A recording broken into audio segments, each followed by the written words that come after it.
Woo! Magaling siya. Like legit. Okay, I love that part. Talaga may emotion. Ooh. That was supposed to be Skostakli though. What's good everybody? Is your boy David again and I'm back with another video. Okay, next nating i-react. This is quite controversial. Ngayon, no, nakikita ko sa Facebook may mga nagpo-post regarding this matter. Yan nga, about etong si Jaivot G.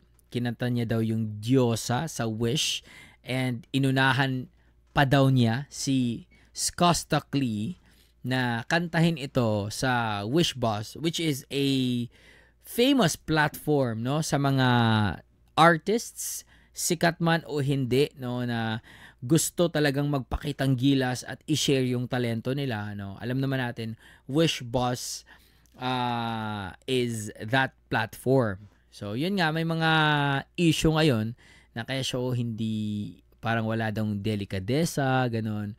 Hindi daw nirespeto si Skostakli kasi bakit inunahan niyang i-perform yung kanta sa Wish Boss. Yan yung issue ngayon. But, I'm going to react to this. Pakinggan ko kung gaano kagaling si Jaivot G. Okay? So, I'm going to react as per usual, no? I'm not going to talk a lot about the issue. Okay? So, sa kanila na yan ni Skostakli. Alam naman ni Jaivot G yung kailangan niyang gawin pagdating sa copyright issue na ganyan, na parang binibintang sa kanya, no? So, we're going to react to Jaivot G. Ito yung Diyosa, Diyosa, Diyosa, Diyosa ng buhay ko. If you ask me, na Skostakli. So, sa part na yon ginawa niyang Jaivot G. Diba? And you know, guys, that I'm a big fan of Skostakli. Okay? If hindi kayo nakafollow sa akin, please do follow me on my Facebook, on TikTok, and on Instagram. So, without further ado, let's jump right into the video. Unreleased pa pala to. Unofficial video to from Wish. Parang may nag-video lang sa labas. Okay? So, let's do it. Woo!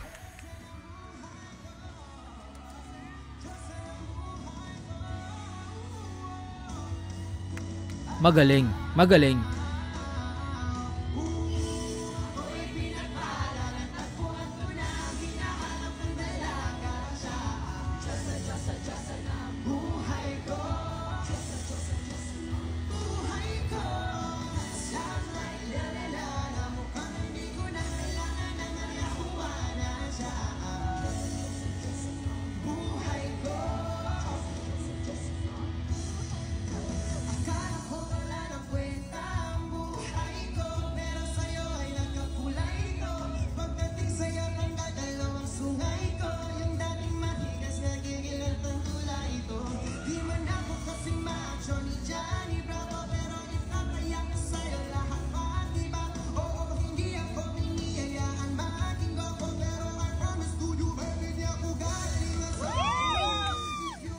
Okay, I love that part.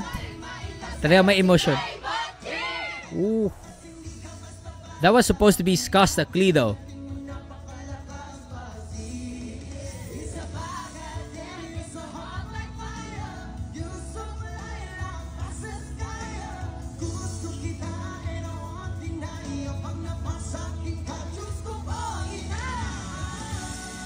Ooh. Magaling siya. Like legit.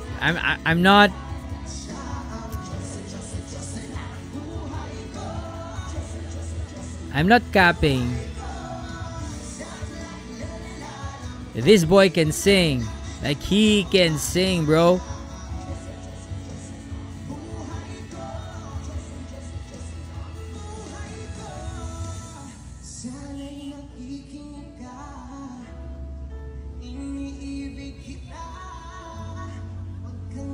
But obviously may naka-preset na auto-tune effects.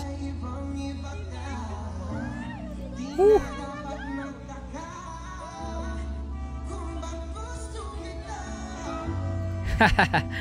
Nice.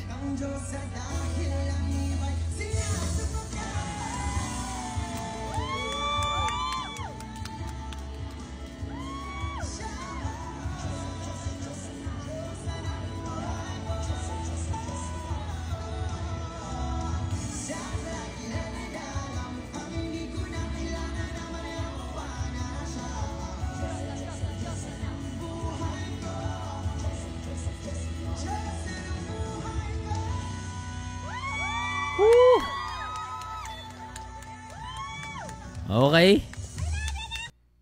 Okay. Again, uulitin ko, I'm a big fan of Skostakli. Like, man, that man is very talented. Skostakli, my man is very talented. But this boy can sing as well.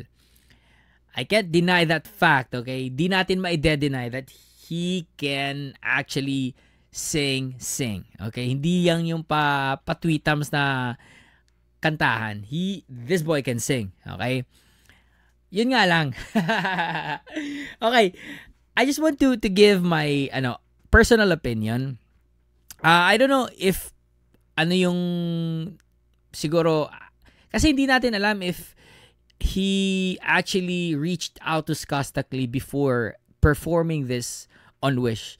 So if he was able to, so okay lang yun. Okay lang yun. Siguro yung tao lang yung nagre-react, no?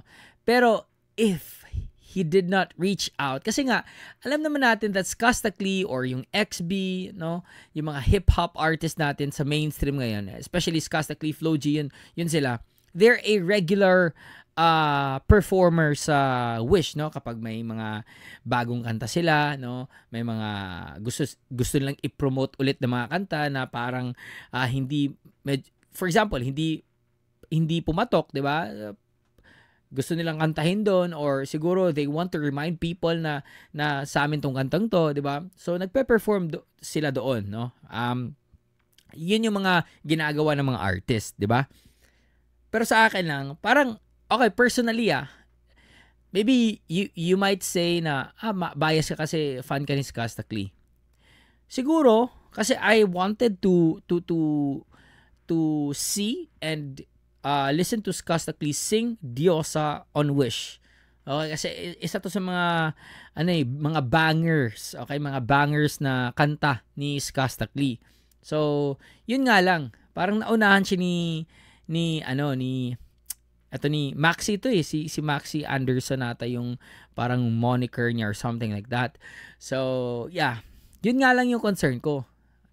Inunahan niya si Skostakli sa Wish. Which, alam naman talaga natin na regular na nagpe-perform si Skostakli sa Wish Boss. But I don't know if he reached out to Skostakli. But yeah, this boy can definitely sing. Like, he can sing and he's really good at it also. Okay? And I think meron tong kanta may bagong release tong si Jaivot G.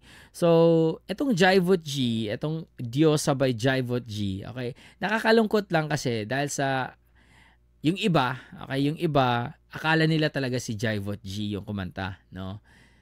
Pero si Skostakli talaga, kay Skosta to, parang as a fan, nalulungkot din ako na parang yun. But hopefully may mga agreement sila or something na napagkasunduan ni Skostakli, kasi nga mas lalong sumikat. I'm not gonna lie, mas lalong sumikat especially nung nag-trend, nag-viral ito sa TikTok, no? Ginagamit ito ng mga creators on TikTok, and yun nga, Jaivot G. Akala na si Jaivot G talaga, no? But again, I want to remind everybody that this song is from Skostakli, and Skostakli produced and released and originally performed this song. Okay? So, yeah. Again, this boy can sing. So, if you guys enjoyed that one, peace out, everybody. Much love. Stay safe, and God bless you all. Peace.